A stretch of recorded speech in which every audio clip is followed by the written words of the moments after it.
En esta ocasión tenemos que darle la bienvenida a don Jerónimo Saavedra Acevedo. Yo no sé qué título darle. Vamos a decirle el profesor Saavedra. Podríamos decirle el presidente, podemos decirle el exministro, muchas más cosas. Bienvenido a Canal 8, a este canal tinerfeño y, sin embargo, del archipiélago, abierto a las ideas, abierto a todo tipo de opiniones, abierto al pluralismo social, que por otra parte es el que tiene nuestro pueblo. Y bienvenido a este programa. Muchas gracias, señor Saavedra, doctor Saavedra, por acceder a esta entrevista. Muchas gracias, profesor, bien, colega. Bien, usted nació hace 67 años en Las Palmas de Gran Canaria, con ancestros también palmeros. Su madre creo que era de Mazo. De Santa Cruz, no. De Santa Cruz de la Palma. Sí, y mi padre de Agaete. Y su padre de Agaete. Ambas bajo el patrocinio de la Virgen de las Nieves. Que no es una mal, coincidencia que no es curiosa. Mal, no es mal patrocinio. No, no. Esos ancestros palmeros de Agaete, digamos, esos genes interinsulares le ayudaron a usted a tener desde niño una comprensión del archipiélago no solo isleña, de una sola isla, sino de más islas. Pues a lo mejor, no lo sé. Yo nunca he tenido visiones fragmentadas de la comunidad autónoma, del archipiélago. Sí recuerdo que cuando llegué por vez primera a la Universidad de La Laguna en 1953, en octubre, me sorprendió que se tratara del tema Las Palmas, Santa Cruz, Las Palmas, Santa Cruz, Las Palmas, ¿no? Porque yo en el colegio donde estudié, en los jesuitas, tenía internado, había alumnos de La Palma, de La Gomera, de Tenerife, de esas tres islas, y nos llevamos todos fenomenalmente y nunca habíamos planteado esa historia, porque siempre se trata de una historia, porque yo creo que no es presente ni será futuro. Sin embargo, algunos continúan con ella. Sí, gente mayor. Gente mayor. Gente de poco futuro. Efectivamente. Bien, en 1953 llega usted a La Laguna a estudiar Derecho y cursa los 3 primeros años de la carrera y luego a continuación se traslada a Madrid. ¿Por qué ese cambio a la Universidad Central entonces? Pues entre otras cosas, en La Laguna se publicaba por el sindicato único, el llamado SEU, del franquismo, una revista que se llamaba Creo Nosotros. Y ahí escribía un magnífico maestro de sus colegas de profesión, que era Alfonso García Ramos, que él entonces estaba en Madrid, no sé si estudiando, y las crónicas que hacía de la vida cultural, pues a mí me despertó cierta inquietud, ciertas ganas de ir para conocer cosas que aquí no iba a poder conocer, ¿no? Había vida cultural como la hay hoy en las islas. Yo recuerdo haber acudido a temporadas de ópera en el Teatro Guimerá, donde vi un episodio singular en una representación de Otello, de una trifulca entre bastidores, que todo el público estaba esperando que entrara, no sé si era Iago u Otello, pero que no entraba y eran los ruidos, ¿y aquí qué pasa? Y era Raimundo Torres, el barítono, y Mario Filipeschi, que era el tenor, famoso tenor dramático, ¿no? También, pues, aprovechamos todas las oportunidades que nos ofrecía el cine y poquitas cosas más, pero lo importante era ir a conocer la vida, que no era tampoco una cosa de otro mundo, la de Madrid del año 56, que fue cuando me trasladé. También influyó que los 3 primeros cursos, la facultad, tenían profesorado importante, de calidad, y cuarto bajaba, ¿no? Bajaba. Esos fueron los factores. Y incluso nos fuimos un grupo de compañeros, Alfonso Soriano, ahorita de Lugo, Diego Cambrelén y algunos más, y fuimos a Madrid en cuarto, a empezar cuarto. Sí, vida cultural, también ya melomanía, ya la música le entraba a usted. Sí, aquí estaba la orquesta de cámara de Canarias, con el maestro Sabina, al que recuerdo, con su gran melena blanca y su buen porte y su buen estilo, y don Agustín León y tantas viejas figuras de aquellos años de la orquesta en el Guimerá. Y estaba la vida teatral, pero pocas cosas más. Madrid ofrecía siempre la novelería de los estrenos, de los escritores que empezaban a traernos. Estaba por un lado Alfonso Sastre, que había estrenado Escuadra hacia la muerte, y estaba el gran Antonio Buero Vallejo, del que yo ya en los años finales de bachillerato me había aficionado. Había una colección pequeña de libros de teatro que se llamaba Colección Teatro, y allí yo seguí muchísimo toda la vida teatral de los años 50 y 60. Fue una magnífica colección. Arthur Miller, todo se publicaba allí. Hacia 1970, digamos, viene a La Laguna, sí. Aterriza en La Laguna como profesor ayudante. Profesor agregado interior. Agregado, sí. Entonces era profesor agregado, sí. Y también participa, por ese entonces, más o menos, en el Instituto Universitario de la Empresa. Sí, vinimos a la vez. En el IUDE, sí. con Antonio González Viéitez. Sí, primero el que me acuerdo que era rector Jesús Hernández Pereira, una gran persona, y había coincidido también en venirse ese mes de octubre del 70 Rafael Jiménez de Parga, catedrático de Derecho Mercantil, que hoy está en Barcelona.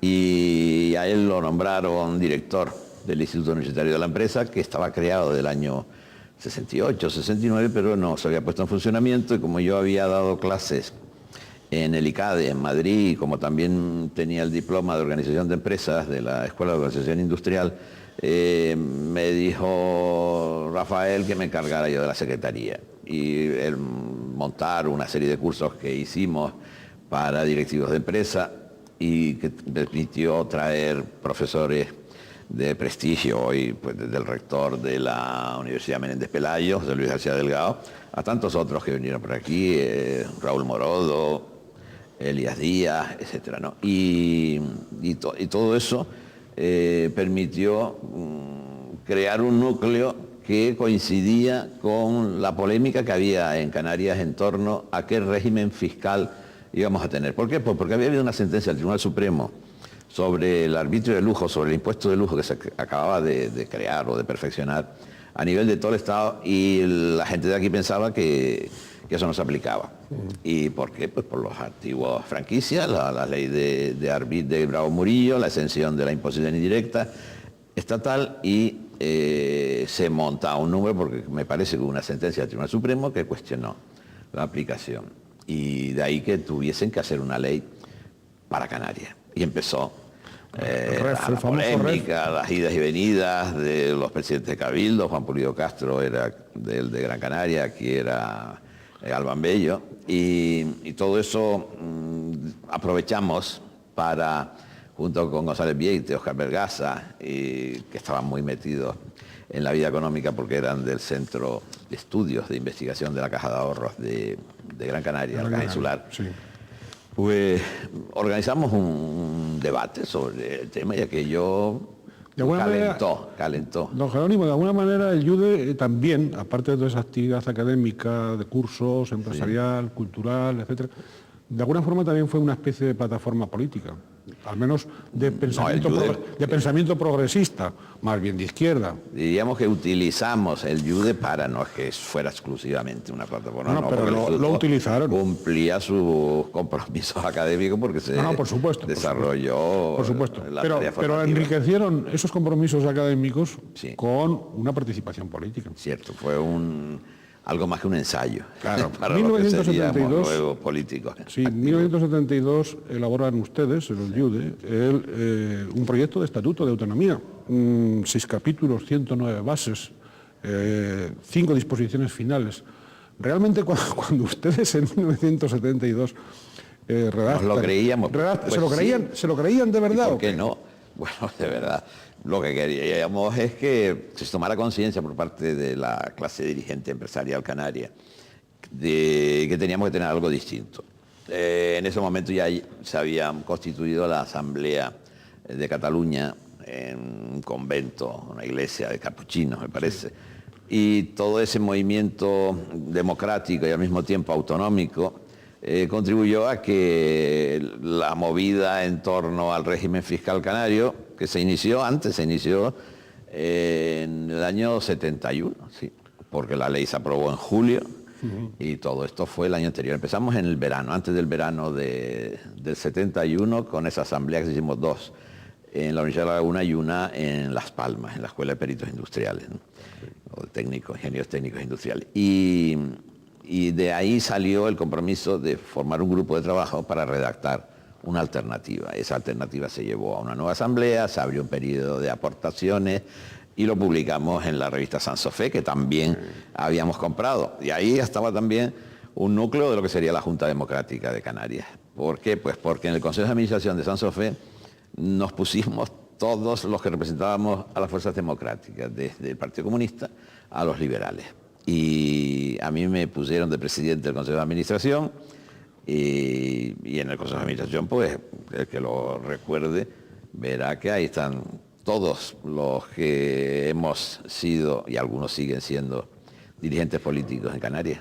Sin duda, aquel estatuto lo fechan el 18 de marzo de 1972, lo presentan públicamente. Y nos cierran la revista Y fulminante. le digo, eso es lo que le iba a decir. Le cierran la revista, o sea, no es que hubiese, digamos, multa, no, cierre. Éramos peligrosísimos, decíamos que eran todos independentistas y cosas por eso. Ahí estaba desde Juan Cambrelén a gente muy conservadora y liberal, que no estaba tan bien los democristianos de Santa Cruz, y qué sé yo. Hasta don Juan Pedro Ascanio, que para descanse. El tipógrafo del periódico El Día. Y otros. Gran tipo, sí. Bien. Me acuerdo que fui yo a hacer una gestión, qué ingenuos éramos, al Ministerio de Información y Turismo, que así se llamaba entonces, el responsable de la censura y que el que nos había abierto el expediente y el cierre fulminante, aprovechándose un problemilla jurídico de la ley de prensa que todavía está vigente. Que todavía está vigente. Todo se ha dicho. Esas partes son las que no están vigentes, afortunadamente, porque sería incompatible con la democracia. Lo cierto es que nos hicieron un expediente cierre definitivo de la revista y fui al Ministerio de Información y Turismo a verme y a tratar de convencerle que no éramos peligrosos, que éramos simplemente unas personas que teníamos una propuesta que hacer para el funcionamiento económico y fiscal de Canarias, pero no sirvió de nada, como era natural. Por lo tanto, eran peligrosos para un determinado statu quo, dicho así. El régimen político. El régimen político. Porque dentro de ese régimen político había gente que formaba parte de ese statu quo y que trabajaron firmemente por sentar y por abrir brechas y ventanas en aquella estructura tan cerrada. Ejemplar en ese sentido, José Miguel Galván Bello. Por ejemplo, y otros, sí. Y luego, Leoncio Ramas, etcétera. Y luego Andrés Miranda, que sucedió en la presidencia del Cabildo de aquí. Exacto. Sí. Y ahí vamos al Cabildo, algunos del Yude, para conversar. Y recuerdo que decía, no, este tema, pero ya sobre el proyecto de ley, sobre el borrador que se estaba discutiendo en las Cortes. Sobre este tema, me acuerdo una vez Andrés Miranda nos contó, esto ahora al principio nos va a perjudicar, pero pasados 2 años las recaudaciones van a ser distintas y vamos a resultar beneficiados con la fórmula que estaba en la ley del 72 de reparto de los arbitrios. Sí, es curioso, antes ha citado, y es verdad, que con Constitución y todo en 1978 todavía en algunos aspectos sigue vigente la ley de prensa e imprenta de 1966. ¿Cómo es posible esto? En un Estado de Derecho. Por ejemplo, recordando temas de mi especialidad, la regulación del derecho de huelga es preconstitucional. También. Es de marzo del 77. Que se dio como provisional. Antes de las primeras elecciones, un decreto de 4 de marzo del 77. Sí, pero eso como medida provisional hasta llegar a una ley, más o menos, de huelga. Pero es que no ha habido ley. No, ya. Exacto. Pero que el Tribunal Constitucional dijo esto es contrario a la Constitución, esto si se interpreta de esta manera vale, sirve, y el resto sigue vigente. Temas de preaviso, temas que eran en definitiva neutrales. Pero lo importante es señalar que hay muchas leyes que son anteriores a la Constitución que, cortándoles el pelo, en algunos casos, pues, cambian de rostro. También en algunos casos, aparte de cortar el pelo, también había que afeitar. Un buen afeitado. Bien, también fue luego director del Colegio Mayor San Fernando. Sí. Fueron unos años entonces hubo una continua, yo recuerdo que había una continua actividad cultural en aquel Colegio Mayor. Sí, pero también política. Muchas conferencias y muchas mesas redondas. Sí, porque y también política. Todos los que venían a la Facultad de Filosofía y Letras a dar conferencias lo invitábamos luego a que tuviera un cena coloquio en el colegio, en el salón de actos. Y fruto de eso fue un coloquio que me llevó a mí ante la policía de Santa Cruz de Tenerife. ¿Con qué motivo? A declarar. Pues fue en final de noviembre, sí, después de la descolonización del Sáhara. Ajá. Es decir, el tema Polisario, fue una mesa en la que participó Antonio González Vieites y algunos más, y debió decir algo como que en determinadas circunstancias, cuando un pueblo no tenía otra salida, podían verse forzado, obligado a tirar por la vía del terrorismo. Fue una cosa que yo no recuerdo si lo dijo o no lo dijo, pero eso fue lo que me plantearon en la comisaría. Me lo plantearon además en la comisaría un día en que la prensa traía, creo que era el 6 o el 7 de diciembre del año 76, 75, claro, era recién 75. muerto. Era Arias Navarro, presidente del gobierno, y ministro de la Gobernación, que así se llamaba entonces, el actual Ministerio del Interior, Fraga, sí. Y cuando lo vi, como venía de ser embajador en Londres, digo, bueno, parece que estas cosas pueden evolucionar, ¿no? Y me enseñaron allí una bandera. ¿Ha visto usted alguna vez esta bandera con las 7 estrellas? Digo, no, la verdad es que yo no la había visto. Y es que la cogimos en una casa cerca de la Catedral de La Laguna. Y lo que buscaban era si había habido exaltación del terrorismo en aquella mesa redonda del colegio. Pero además lo sabían todo, porque como en cada acto había infiltrados de la policía, de la Brigada Político-Social, y en las clases, en las aulas. En las clases, sí, estaban todos fichados. Digo, los profesores y todo el que hablase. Sin matices, porque a mí me tenía la ficha de comunista. Sí, sí, todo el mundo. Bueno, en 1976 se celebra el primer Congreso Nacional de la Unión General de Trabajadores y usted es elegido miembro... El Congreso en el interior, de España, desde la Guerra Civil. Por supuesto. Porque desde el año 88, de 1888, que fue fundado el sindicato. Por supuesto. Ya dentro de España, es el primero que se celebra en 1976, es elegido miembro de la Ejecutiva Confederal en la que va a permanecer hasta 1983, más o menos, ¿no? Que renuncié a ser elegido presidente. Sí, y del Congreso salió, aquel primer Congreso, como secretario de prensa, ¿no? Bueno, ¿cómo veía usted entonces en los medios informativos? ¿Y eso de la Secretaría de Prensa qué pasa? ¿Que le vino así de... ¿Lo pidió usted o le vino de...? No, me lo dijeron allí, que basen la lista, la ejecutiva, de Secretaría de Prensa y Comunicación. Y yo qué sé de eso, no sabía lo que se sabe por haber sido presidente de una revista como San Sofía. Era toda mi experiencia y haber escrito cositas en las revistas universitarias de la época y posteriores. No, a mí me fue muy útil porque me permitió conocer las intríngulis, las sensibilidades, los celos, los problemas de la profesión periodística y cómo además el interés del profesional de la prensa es distinto del interés del político o del sindicalista de turno.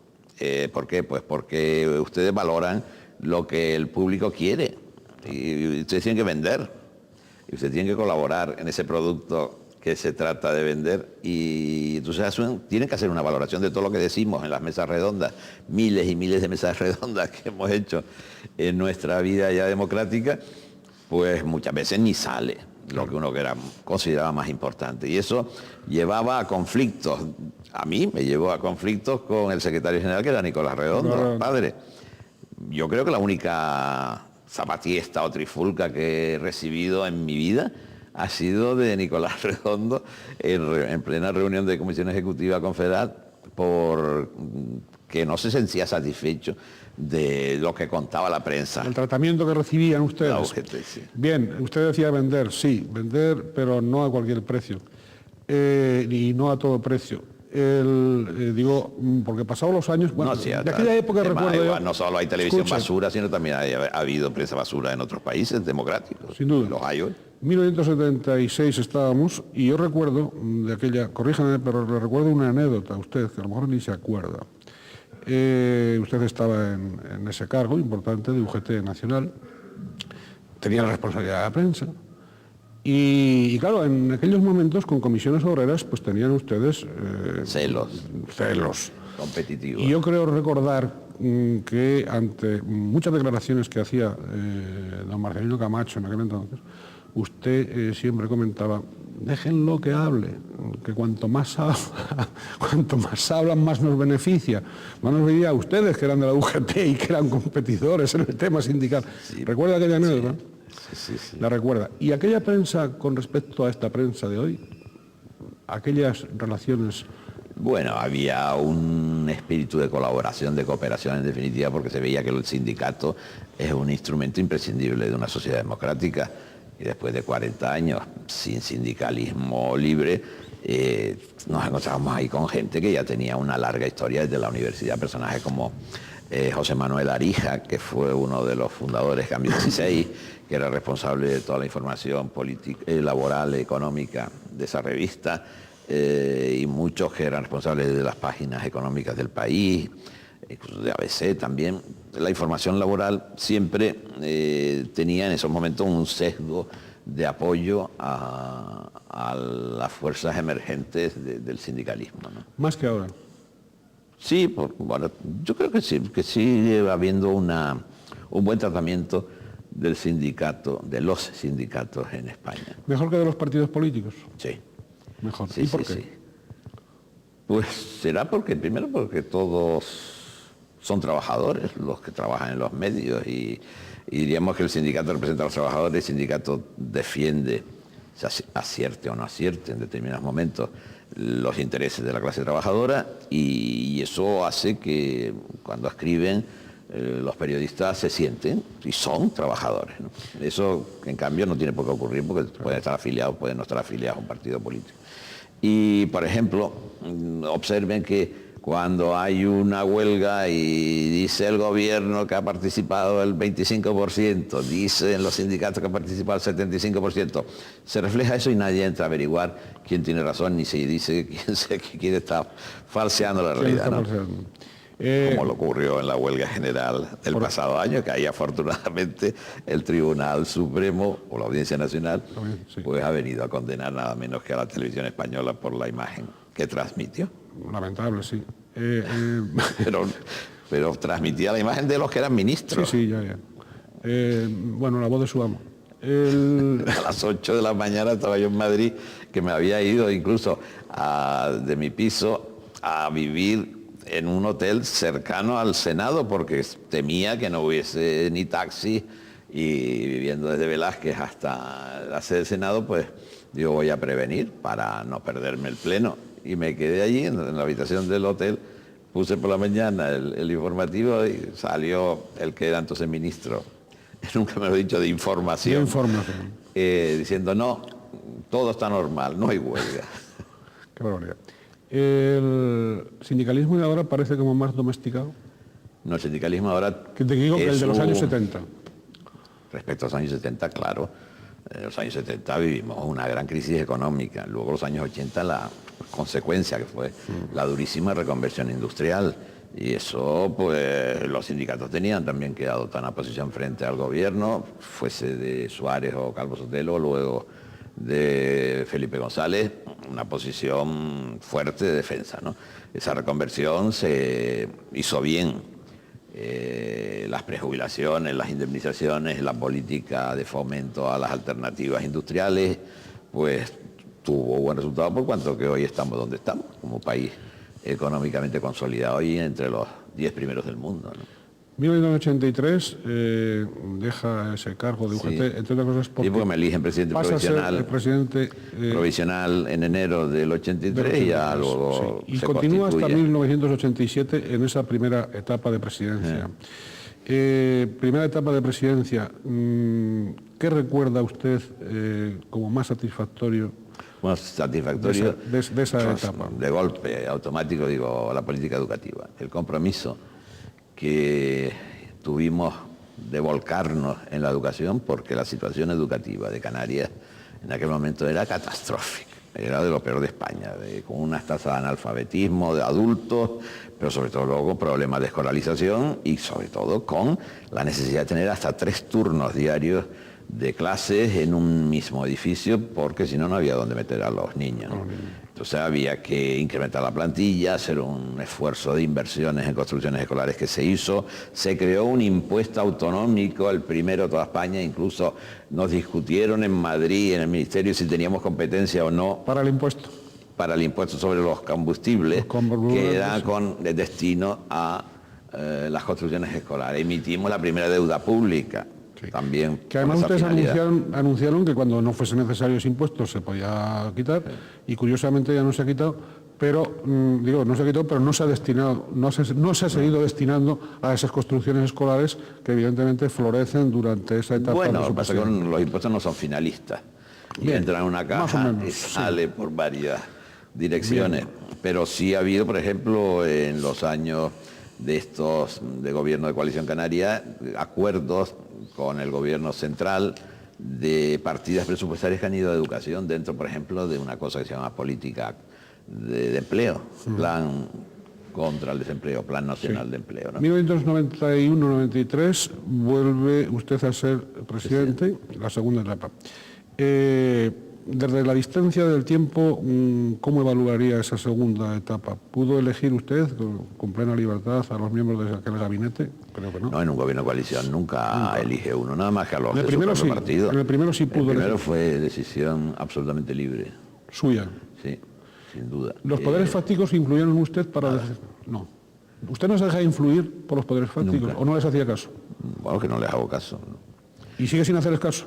Yo creo que sí, incluso a veces he sido rebelde contra mi propio partido. Ustedes saben, por ejemplo, que yo fui sancionado por el Comité Federal por haber votado distinto al grupo en el Congreso de los Diputados. Eso sí. Eso no lo sabe casi nadie, ¿no? Casi nadie, ¿y por qué? Y además fue una ¿En qué votación fue? Una proposición que ahora, cuando estamos con el tema de las leyes que permiten disolver un partido, declarar un partido ilegal, me he acordado de aquella decisión mía y creo que no estaba mal enfocada mi decisión. Era una iniciativa, una proposición de ley que había presentado Fernando Sagaceta, el diputado de Unión del Pueblo Canario. De UPC. De UPC. UPC. Y que pretendía prohibir todos los partidos fascistas, es decir, de extrema derecha. Todavía estábamos con aquellos grupúsculos que andaban por ahí detrás del de Fuerza Nueva, ¿no? De Blas Piñar, y que estaban acudiendo incluso al terrorismo. Entonces pretendía la prohibición. Y yo dije, se lo comenté a algunos compañeros, que no era partidario de ese tipo de iniciativas, porque esas leyes prohibitivas luego al final terminaban, a lo largo de la historia, prohibiendo a los partidos de izquierda, a los partidos democráticos. Claro. Y que yo no votaba a favor. No. Y ocurrió además las cosas de la vida, que se estropeó el sistema electrónico de voto. ¿Y tuve que votar? El Congreso de Diputados. Entonces, cada fila iba diciendo el presidente Landelino Lavilla, voto primera fila, segunda fila se levantaba, y a favor, en contra, primer voto a favor, se levantaba. Y cuando llega mi fila, pues yo me quedé sentado. Y todos los demás. Y esa sensación de rebelde, de extraño, de este tío está loco, de este tío, ¿qué pasa? Pues luego me abrieron expediente y me defendí del Comité Federal, pero no me hicieron caso, me amonestaron. Me amonestaron. Sí, bueno. Eso fue el año 80, 81. Sí. 81, está bien. Eso es poco conocido, el que usted fuera tan indisciplinado. Pero era una cosa lo que sí se voto de conciencia, bueno, pero una cosa equivalente. Está claro. Bien, usted en la segunda, antes ha hablado de su primera etapa, habría muchos más aspectos, ha destacado la labor educativa del gabinete. En ese, sí, lo recordaba hace unos días en la inauguración del Fórum de UNESCO, Patrimonio de la Universidad de La Laguna, que esta comunidad autónoma fue la primera en hacer una ley de espacios naturales en el año 87, la primera. Y declaramos parque el archipiélago Chinijo, entonces me enteré yo de que era lo de Chinijo. Que existía. Todavía seguro que hay canarios que no saben dónde están los Chinijos. Pues también lo declaramos, y esa misma medida de crear un impuesto, que según la Constitución y según nuestro estatuto podíamos hacerlo, y los dictámenes jurídicos que usamos, pues convencieron al final al ministerio y salió para adelante, ¿no? 1991, 1993 y 1993 Bueno, se trunca la gran polémica de Europa y Canarias. Sí, se trunca la presidencia. Se trunca. ¿Y por qué se trunca? Pues porque consideraron los que eran socios de gobierno que Madrid no sería lo suficiente en el proyecto de borrador o de ley que estaba negociando para complementar la ley del IJIC. Es decir, al cambiar el modelo de integración de Canarias en la Unión Europea, que habíamos adoptado, conocido como Protocolo 2 en el año 85, el año 89 el Parlamento votó un cambio, una mayor integración, tratando de negociar que siguiéramos como estábamos, pero más integrados en la Unión Aduanera, en la política agrícola comunitaria, etcétera. Eso nos suponía también que había que hacer reformas fiscales para acomodarnos a esa nueva situación. Se hizo el IJIC por Borrell y quedaba la ley económica y los incentivos que sustituyeran a la vieja previsión del Fondo de Previsión de Inversiones de la ley del 72, del régimen económico y fiscal canario, del franquismo. Entonces estuvimos negociando y Carlos Solchaga es un hueso duro de roer. Y por más que intentamos decir que se habían conseguido cosas importantes en el área sobre todo de la SEC, comparado con la SEC que luego se tiene, pues las pretensiones que entonces se manejaban eran tremendas. Lo cierto es que consideraron que eso era insuficiente o bien que tenían otra estrategia. Puede ser que porque lo cierto es que de una moción de censura salga un partido, nazca un nacionalismo, eso no hay nada en la historia constitucional de España de posguerra, en ningún lugar. Que en un voto de censura nazca un nacionalismo. Si es eso un nacionalismo, es otra cuestión que podríamos hablar. Porque no es un nacionalismo. No, es un partido regionalista exigente de dinero y punto. Pero regionalista.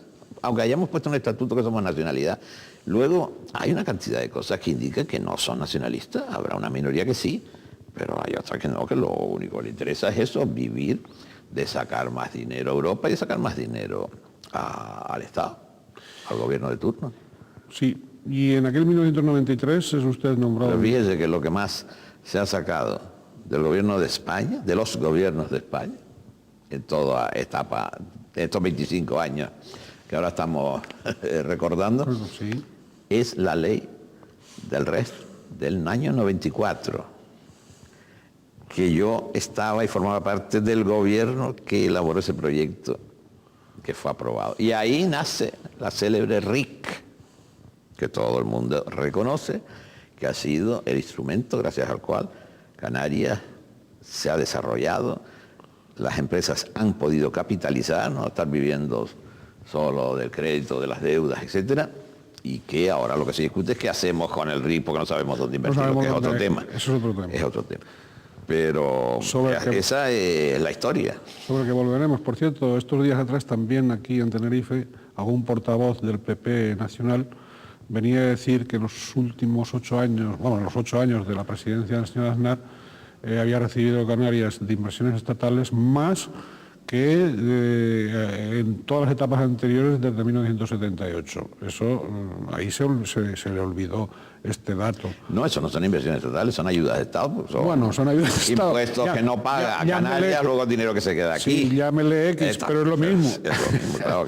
Venga de los presupuestos de Estado o no entre en los presupuestos de Estado, se quedan aquí, es lo mismo. Es exactamente igual. Y es curioso que esa ley del 94, donde se crea la RIC, la Reserva de Inversiones Canarias, no la votó el Partido Popular.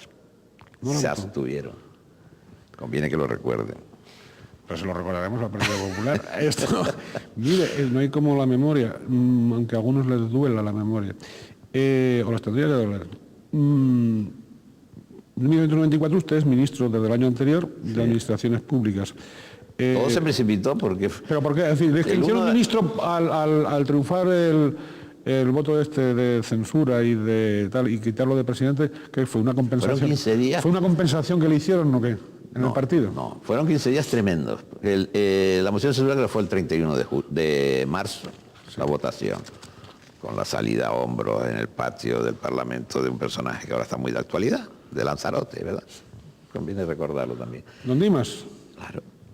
recuerda Ya había que- sido condenado, ya incluso cuando estábamos reunidos, la víspera o el mismo día, supimos que el Tribunal Supremo lo había condenado, una de las tantas condenas, que luego fue indultado por el Partido Popular, también hay que decirlo, cuando llega en el año 96 más o menos, 97. Supimos que estaba condenado, inhabilitado, y entonces pedimos copia de la sentencia, la recibimos en el fax del Grupo Parlamentario Socialista y la presentamos en la mesa. La mesa dijo que mandaran ese fax directamente del Tribunal Supremo al Parlamento. Al Parlamento. Y el fax del Parlamento estaba estropeado. Auténtico. No funcionaba. No llegó. Por falta de Se fluido votó la eléctrico. censura. Por falta de fluido eléctrico. O porque el Una aparato- mano extraña probablemente. Funcionó.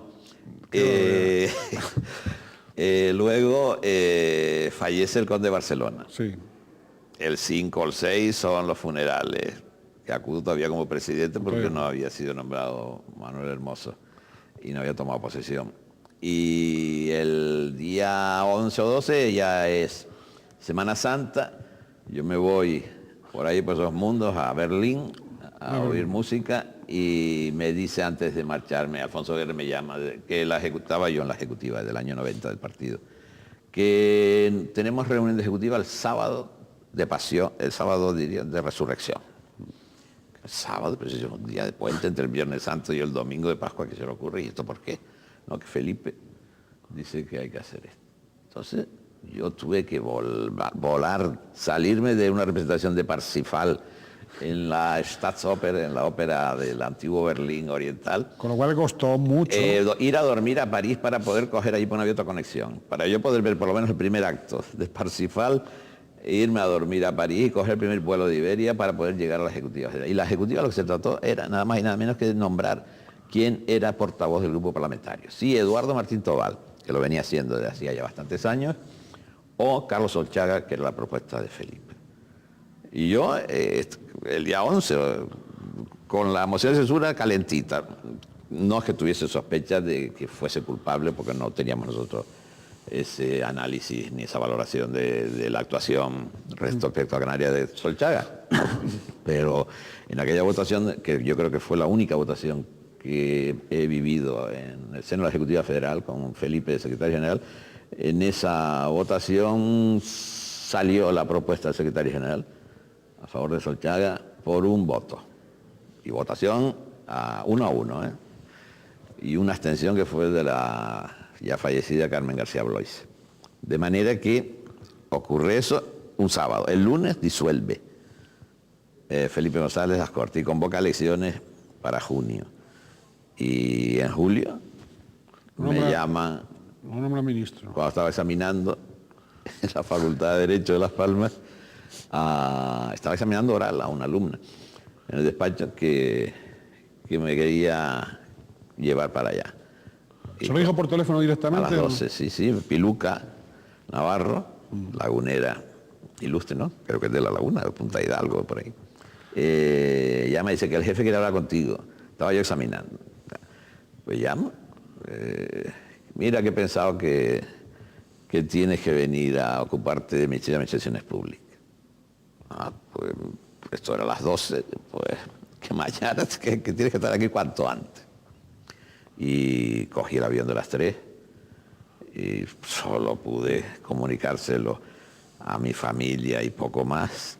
Y me fui para allá, me llevaron a Moncloa, conversación, me explicó cuál era el objetivo, que era potenciar la política autonómica para esa legislatura, porque el acuerdo de la votación de investidura había sido con el apoyo del PNV y de Convergencia y Unión, que fueron nuestros aliados. ¿Usted hizo, ahora ya lo puede contar, hizo algo para ser nombrado ministro o no? Nada. No, no movió nada. No. Nada. No, con Javier Solana, después en los primeros plenos, pues el debate de investidura tuvo lugar a final de junio. El gobierno fue el 13 de julio. Me dijo Javier, vente a comer al Ministerio de Asuntos Exteriores, donde estaba él. ¿Y tú qué vas a hacer? Yo, no, yo en Canarias, voy a venir de senador ya. Había sido elegido senador por la comunidad autónoma. Ay, porque no había... Bueno, yo no tengo ningún inconveniente. Y yo creo que él fue el que lo fraguó. Nunca se lo preguntaba a Felipe, pero yo creo que Javier Solana tuvo mucho que Tuvo mucho decir. que ver. Bien, después también pasó usted a ministro de Educación. Sí. Ministro de Educación. Cartera importante. Sí, el 30 de junio del 95, el día 1 de julio empezaba el semestre de presidencia española. Y mientras el Ministerio de Administraciones Públicas no tenía nada que ver con los temas europeos, pues a todos temas internos, pasaba a un ministerio en el que lo Tenía exterior, y tenía yo que presidir, no tanto los consejos de ministros, el Consejo de Ministros de materia educativa de los 15 países miembros, porque ahí hay pocas competencias, sino sobre todo el Consejo de Ministros de Ciencia. Ahí sí hay materias importantes, están los programas de ayuda, de fondos importantes. Había una discusión interesante en la que participé de lo que tenían que aportar los países miembros últimos se habían incorporado, que era Finlandia, Austria y Suecia. Y la comisaria era la francesa que había sido presidenta del gobierno, la señora Edith Cresson. Y fue un periodo muy divertido. Yo me tomé posesión un sábado y el lunes ya tenía una rueda de prensa para hablar de educación, de la que yo no venía hablando desde el 87 casi. Ya. Oiga, ¿y cómo vivían dentro del gabinete, por ejemplo, cuando empezaron a aparecer los primeros escándalos de corrupción de altos cargos del Partido Socialista? ¿Es que acaso no conocían ustedes a su propia gente? ¿Eran sorpresas? ¿Cómo lo vivían aquello dentro del gabinete? Antes de eso había venido la campaña contra el hermano Alfonso Guerra, antes del 93, que luego se demostró absolutamente infundada, ha superado todos los juicios y ha quedado claro que lo único que ocupó un despacho y punto. Pero lo que nos preocupó y nos molestaba era la campaña que entonces arremetieron contra el cuñado de Felipe, que sí era un constructor naval de barcos deportivos, de cascos de plástico, y tenía una fábrica por ahí cerca de Sevilla, y empezaban a darle la tabarra sabiendo que eso molestaba profundamente a Felipe porque con su hermana tiene una relación fantástica, ¿no? Es una mujer excepcional. Y por ahí empezaron, ya en el otoño del 93, me parece. Y los temas gordos eran unos que venían relacionados con el asunto Gal, que había habido un comisario que había sido condenado, etc. Luego estaba el tema Filesa, de financiación irregular del partido, que es un tema no de gobierno, sino que es un tema de, en todo caso, de gente relacionada con Ferraz. Y ya fue en el año 94 cuando, si mal no recuerdo, se produce la destapada del muchacho de la Dirección General de la Guardia Civil. De la Guardia Civil. Roldán, etcétera. Mr. Roldán. Y yo me enteré, estábamos en el despacho de presidencia en la Plaza de los Patos, sí, con el presidente hermoso, Narcís Serra, que era vicepresidente del Gobierno de la Nación, y conmigo. Habíamos venido para ir a La Palma y no sé qué, a ver la isla o a inaugurar algo, no sé. Y estábamos los tres en el despacho y le pasan un fax o un telex a Narcís y dice que Roldán se ha escapado, que Asunción, ministro del Interior, ha dimitido. Ahí nos entramos. Menuda. Menuda, ¿no? Menuda, sí. Triste, ¿no? Pero eso, pues nosotros que teníamos que... primero no podíamos hacer nada. Segundo, si se equivocaron, evidentemente fueron aquellos que hicieron la propuesta de nombramiento. Pero esa gente no estaba ya en el Consejo de Ministros. O sea, fue una situación que fue jamás y fue además explotada políticamente. Bien explotada. Usted ha sido históricamente, yo creo, todavía uno de los llamados varones, con B, del socialismo español. Ya empezamos a hablar de presente y de futuro, aunque no hemos dejado de hacerlo. Sí. ¿No han encontrado aún a un líder continuador, lo que supere la talla y el carisma de Felipe González? todos sabemos, los que hemos estudiado algo de sociología y de ciencia política, que ni en la empresa ocurre lo mismo. Los líderes no se fabrican como churros, escasean. Ni siquiera con marketing, vamos. Con marketing sí. A la vista está. No voy a presionar aquí para que nadie se sienta aludido, pero una persona normal y corriente de repente ha llegado al puesto que ha llegado, y estoy hablando en el poder, no estoy hablando de la oposición, pero bueno, este tío, ¿cómo es posible ¿Y por qué no han hecho que ustedes? haya obtenido resultados? Bueno, pues ahí ha habido, y claro, es que la política tiene su tecnología, su ciencia, y esos son los gabinetes de imagen, de asesoramiento, de planificación de las iniciativas que hay que adoptar, lo que se llama tomar la iniciativa que la sociedad mediática te refleja. Nosotros tomábamos, por ejemplo, en el mes de septiembre, empezamos un nuevo año político, después de las vacaciones, y anunciamos una serie de proyectos de ley que tenían impacto. Incluso comentamos, hemos recuperado la iniciativa política. Al mes salían los temas de la corrupción y te aplastaban, ¿no? Y daba igual que inauguraras, cortaras cintas, que inauguraras pantanos o puentes. Eso no iba a superar la muralla de tema corrupción, ¿no? De manera que... Pero repito, no han aplicado dentro del PSOE el suficiente marketing para crear un líder, que supere.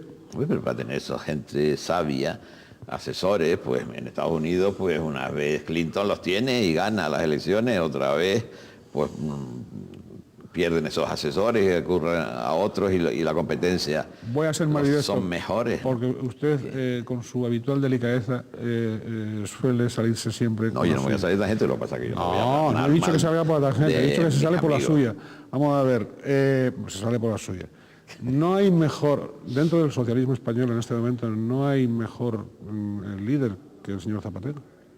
El socialismo español tiene muchos líderes, y si no fuesen líderes, pues no llevarían 21 años, ¿no?, de presidente en Castilla-La Mancha, en Extremadura, 13 años en Andalucía. Paco Vázquez votaba por mayoría absoluta y ahora vencedor en la presidencia de la Federación Española de Municipios y Provincias. O sea que tenemos, claro que los tenemos. Lo que ocurre es que una estructura democrática, los mecanismos por los que funciona un partido democrático, a veces no conduce a los mejores resultados. Eso es lo que pasa. Bien. Y como hay que aceptar el principio de la mayoría, pues acepto. Acepta el principio de la mayoría. Llámese de primarias o de congreso o de lo que sea. Si el político honrado ha de dejarse llevar solo por la cabeza, o puede hacer también algunas concesiones al corazón. Generalmente poco margen deja para las concesiones al corazón. Un político está atiborrado de problemas. Como yo he dicho, la diferencia entre ser político y no ser político es levantarse, sentarse a desayunar, que es lo primero que uno hace. Otros se duchan, yo me ducho después, ¿no? Pues sentarse y coger los periódicos, abrir, es que el desayuno sepa o que el desayuno no te sepa. Ese es el político. El que no es político, el desayuno siempre te queda bien. Le da lo mismo. Está uno satisfecho de empezar el día, de ir a su trabajo, y da igual los editoriales, los comentarios de firmas destacadas que cada periódico tiene. Claro. Y que si uno es político está pendiente de la opinión que refleja ahí. Porque una frase te deja ya tocado. Más a aquellas personas que viven pendientes de lo que diga, menos a aquellos que vivimos menos pendientes. Sin embargo, hay políticos que dicen que es verdad lo mismo lo que digan los periódicos. Mentira. Mentira. Si no, no se cabrearía. Se les nota. Se les nota el cabreo. Por lo menos se tienen que desahogar con los más próximos. Claro, sea el secretario, sea la persona, la esposa, quien tenga, ¿no? Siempre hay confidentes que por la mañana lo primero que te hacen al entrar al despacho, o tú le lanzas, ¿has visto lo que ha dicho el tal? En tal periódico. A veces no hay que mencionar el periódico sabiendo quién es el mencionado, ¿no? Eso es lo normal. Pero luego hacia afuera hay que mostrarse indiferentes. Indiferente. Porque Bien. si no sería mucha vanidad la que regalaríamos a los colegas. Demasiada. Suyo. Sí, ya. En la actualidad y de cara a este tan próximo 2004, ya muy en plan de flash, de síntesis, le rogaría, ¿qué le sobra y qué le falta a la política general española? ¿Qué le sobra? Le sobra crispación, malas formas e intolerancia o sectarismo que la mayoría, ciertas personas, y no, siempre procuro distinguir entre personas de un partido que no incurren jamás en ese tipo de fallos, ¿no? Pero que hoy hay una tendencia a la imposición y al no discutir ni al no dialogar, y lo digo y porque lo digo yo para adelante, que no ocurría en la anterior legislatura, bien porque no hubiese mayoría absoluta y tuviesen que ceder y negociar más con los apoyos parlamentarios imprescindibles. Hoy yo creo que sobra esas malas formas verbales y sobre todo las actitudes de intolerancia. Yo se las imputo sobre todo a una generación que ha llegado a la política en estos últimos 10 años y que están entre los 40 y los 25. Los que menos de 25 yo creo que van a responder de otra manera. Y que llegan como muy agresivos. Llegaron. Agresivos. Yo lo he observado en el Congreso de los Diputados y en el Senado, donde las personas que han pasado, que fueron de la UCD o que estaban en la vieja AP, por razón de edad, por razón de cultura, por razón de experiencia, no caen en esos vicios de la intolerancia, que es muy desagradable. ¿Y en la política canaria? En la política canaria nunca ha habido, ¿qué le sobra? Afortunadamente, mucha crispación, ¿no? Le sobra. ¿Y qué le falta? Por tanto. Le falta a la política y yo creo que a la sociedad canaria debatir con rigor los principales temas que tenemos y que vamos a tener. ¿Qué son? No se polemiza, aquí parece que todo tiene que ser por unanimidad, ni se llama a la universidad para opinar, la única excepción ha sido los estudios sobre la población, y ahí se forma un cierto mejunje que no fue de todo bueno, que las conclusiones fueron correctas. Entonces, temas como los que tenemos, el futuro inmediato, que es el 2005 al 2006, y la ampliación de la Unión Europea, que se acaban el REF, que se acaba la RIC, que la SEC se va a acabar dentro de otro tiempo, que todo esto, el REA, aquí no se presenta ante los ciudadanos, ante la sociedad, por parte de las personas formadas que están en la universidad, que no están solo en la universidad, que están también en los periódicos, porque hay profesionales de la prensa fantásticamente informados y documentados.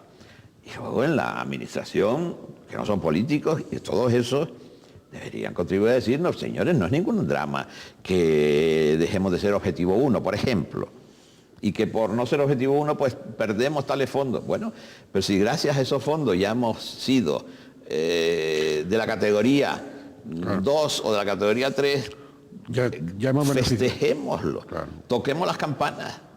Ya hemos dejado de ser una región objetivo 1, pobre. Estamos a distancia de Madeira, estamos a distancia de Guadalupe o ultraperiféricas como nosotros. Entonces, ¿por qué tenemos que estar permanentemente lanzando un mensaje de que si perdemos esto, poco menos que volvemos a los años 40? Pues no. Y que tiene todo el mundo que emigrar, pues no es verdad. Entonces, si hoy somos lo que somos, vamos a buscar negociar fórmulas realistas que nos permitan, pues, objetivo 2. Bien, ¿qué es lo que se consigue siendo objetivo 2? Pues vamos a negociar y a forzar eso. O por el contrario, decir, vamos a hacer como si no las estadísticas pudiésemos engañar con argumentos o con un artículo del Tratado de Ámsterdam, CLR 299.2, frente a los técnicos de la Comisión, frente a los comisarios y frente a una política distinta de carácter fiscal que se ha ido imponiendo, porque hoy la mentalidad de los comisarios de la Unión no es la misma que tenía en la época de Jacques Delors, presidente de la Comisión, años 80-90. Entonces, hay que ver que los demás cambian, pero nosotros también tenemos que que cambiar y acomodar. Y todo esto requiere, sin complejos, que ni se vea este gobierna y el otro estamos en la oposición. No, hablemos de Canarias. Pero hablar de Canarias, defender Canarias no significa que todos sí guana. Y aquí todos, no hay un empresario que se quiera diferenciar de los demás, salvo alguna excepción que otra. Sergio Alonso, en el caso de Las Palmas, que es un hombre coherente en la defensa de la política liberal, del libre mercado, de la competitividad, de los costes aquilatados, frente a estar mirando a ver si me cae una subvención, que es el fenómeno en el que suelen caer muchos. Sí, es la mentalidad del pedigüeño, de la mendicidad constante, por lo que se ve. Sí, pero eso era válido hace 40 años, porque entonces la economía canaria, por mucho plátano que cultivara y vendiera en la península y mucho tomate que mandara y pepinos al mercado europeo en invierno, vivía en unas condiciones de miseria. Hoy hay miseria y hay desigualdad, pero también hay riqueza que no se ha distribuido adecuadamente porque las políticas correctoras no se han querido poner en práctica. Hemos optado por tener más cemento, más carreteras, más puertos, más todo lo que a lo mejor hubiese sido conveniente, pues tardar 5 minutos más por llegar de un pueblo a otro en una determinada isla o en una determinada capital, no es desesperante. Y esos miles de millones dedicados a construcciones de residencia para tercera edad o para chicos con problemas mentales, chicos con problemas de drogodependencia, problemas de discapacidades, etcétera, estarían en mejores condiciones de las que se encuentran hoy muchos paisanos nuestros. Pues eso, sí, verán qué bonita la carretera, la autopista y el túnel, pero los otros problemas siguen estando ahí. ¿Es necesario un grupo parlamentario de Coalición Canaria en las Cortes Generales? Para Canarias. Digo, para los intereses de Canarias. No, yo los he visto muy serviles como grupo parlamentario en el Senado. Mucho. Votaciones de iniciativas de la oposición, sea catalana. Más que con ustedes ahora. Más que con el PSOE en su momento. Con nosotros nunca fueron... Que, bueno, tampoco fue... También al contrario, nunca pactaron, fueron completamente independientes. Pero siga, que no quiero interrumpirlo. Que digo que se debaten mociones en las que todas las fuerzas de la oposición, nacionalistas catalanes, vascos, gallegos, Izquierda Unida, socialistas, Entesa, etcétera, están defendiendo posiciones y llega el momento del voto y aparece el verde de la oposición, el rojo, el no del PP y los 6 rojos de Coalición Canaria. Si la iniciativa es de CIU o del PNV, a veces, yo creo que por pudor, se abstienen. Pero nunca. Rarísimo. Yo creo que hay 5 votaciones en las que yo haya visto en esta legislatura al grupo de Coalición Canaria en el Senado votar con la oposición, son muchas. Pues, entonces, da igual que se tenga el dinero, si tienes 3 votos que son imprescindibles y estás en el grupo mixto, pues podrás obtener lo mismo que tengas grupo. Lo único, hablarás menos, tendrás menos tiempo para hablar. Anímese usted a hacer autocrítica del Partido Socialista en Canarias y concretamente en Tenerife. ¿Y por qué concretamente en Tenerife? Porque estamos en Tenerife, estamos emitiendo el programa en Tenerife. No hago discriminaciones, la igualdad de trato de todos los socialistas ante la ley y ante el micrófono. Me parece estupendo. Haga usted autocrítica de no, quizás que se hayan dormido en los laureles, que han tenido muchos laureles, los compañeros socialistas de Tenerife desde el 79 para acá, con mucho poder municipal, y yo creo que en la última legislatura se han dormido un poco y la gente pues esperaba algún cambio de actitudes, de posición, no tanto de problemas urbanísticos ni de obras, sino de quizás que se hayan desgastado algunos. Pero no ha habido cambios ni renovaciones, no ha habido cambios. En el Poder Municipal, candidatos, pocos, sí, efectivamente no ha habido cambio. Yo no sé si eso ha influido, pero también es cierto que hay otros que sin cambiar han vuelto a obtener mayoría absoluta. Y ahí siguen, señala que entonces esos han sabido, han olfateado y se han adaptado a esos cambios de actitudes que la sociedad de su pueblo, de su municipio, les estaban demandando y los otros no lo han captado. Y han perdido esa mayoría absoluta. ¿Cómo ven las elecciones próximas, generales? Preocupado y con esperanza. Preocupado porque hay muchos factores que colaboran con el gobierno. Y ¿Qué factores? básicamente la situación económica. El pueblo, si no ve que económicamente le van mal las cosas, es difícil que por ideas o por un compromiso social, salvo que se tenga una ideología y se sea solidario por la propia formación, cambie de voto.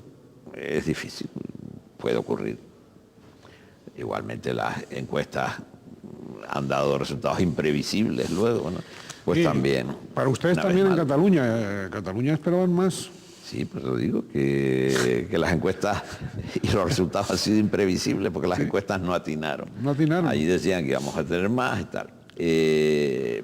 Ahora tenemos refrescado el resultado electoral de mayo, en el que hemos ganado en votos las elecciones municipales, y eso se ha reflejado en la elección de Paco Vázquez como presidente de la FEM. Ya no hay más elecciones cara a las generales, y ahí podemos, con esfuerzo, con trabajo, con buenos asesoramientos y con ese equipo estratégico que sepa decir al candidato: en este momento tienes que decir esto, porque conviene que esto, sorprendamos a aquel otro, no hagamos esto. Esa tarea científica que supone una campaña, que seamos capaces de desarrollarla. Entonces podemos dar la sorpresa. Sí, don Jerónimo, usted, los máximos responsables de las instituciones, de nuestras instituciones, en su propio partido, ¿se le consulta con frecuencia sobre asuntos, digamos, básicos, en el caso del partido, para el partido? En Canarias sí. En el caso de las instituciones para el conjunto del archipiélago, ¿se le consulta? Por parte de otros compañeros. De los que en este momento están al frente de las instituciones. Sí, o de instituciones donde no estén sus compañeros, pero estén otras fuerzas políticas, ¿no? Usted ha sido presidente de Canarias. Sí. ¿El presidente de Canarias le consulta en este momento alguna cosa o no? Muy poco. Muy poco, muy poco. Aquellos temas que llegan a la Ejecutiva Regional de los Socialistas Canarios, porque yo soy presidente y si estoy y si acudo, claro que tengo voz y voto. En los demás temas, pues no, a mí no me llaman de la oposición, del cabildo en tal isla. No, pero digo por la experiencia que ha tenido, porque al fin y al cabo en los cargos... Pero eso es un problema que tenemos el partido a nivel nacional. Una cosa es la renovación, que está muy bien y es muy necesaria, y otra cosa que la renovación significa: ustedes a la reserva, ya cumplieron su función y estamos en otra etapa. De acuerdo, estamos en otra etapa, pero la experiencia en todos lados, en la investigación, en las empresas, en la iglesia, en cualquier institución, la experiencia es imprescindible. Entonces, prescindir de la experiencia con carácter general, eso es un error de tomo y lomo. Y a veces ese error se ha cometido. No digo a nivel canario. Y se paga. Claro que se ha pagado. Y se paga. Bien, y si volvieran a hacer, ¿volvería usted a entregarse a la actividad Hombre, política? a mí me alegra, por ejemplo, que me hayan llamado de la Federal para que vaya a participar en la elaboración del programa, de una parte del programa cultural. ¿Para las próximas elecciones? Sí. Bueno, claro. Sé que a otros exministros pues no los han llamado para nada, y hay gente valiosísima. Le preguntaba que si volviera usted a nacer, ¿volvería a entregarse a la actividad política o iría por los senderos del derecho laboral, de la música? Si ahora de nuevo naciera en democracia, no iría a la vida política. A mí me atrae muchísimo la tarea docente. Pero como nací en una dictadura y desde joven pues vi que la democracia era lo único posible y racional de organizarse una sociedad y de no estar sufriendo persecuciones por razón de ideas, por razón de creencias, por eso, como nací en una dictadura, y no solo por el factor del nacimiento, porque uno nace pero luego se hace. lee, habla, discute, viaja. Todo eso contribuye a formar la personalidad de cada uno. Bien, ¿y tiene, digamos, reservado pues algún sentimiento de piedad, de lástima, de pena? ¿O en cambio anida resentimientos de venganza hacia aquellos que le han fallado, que le han traicionado, que le han... Nunca, jamás. En eso tengo un buen aliado, que es la memoria, que difumina, que atenúa, que lima. No hay aristas. Quiere decir que pierde la memoria conscientemente. Pierdo la memoria conscientemente. Bien.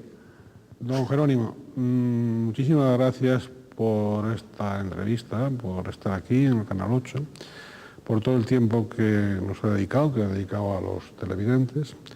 ¿Usted quiere agregar algo más o lo dejamos para la próxima ocasión, para la próxima entrevista donde nos... Podemos dejarlo porque además este tipo de entrevistas no es frecuente disfrutarla.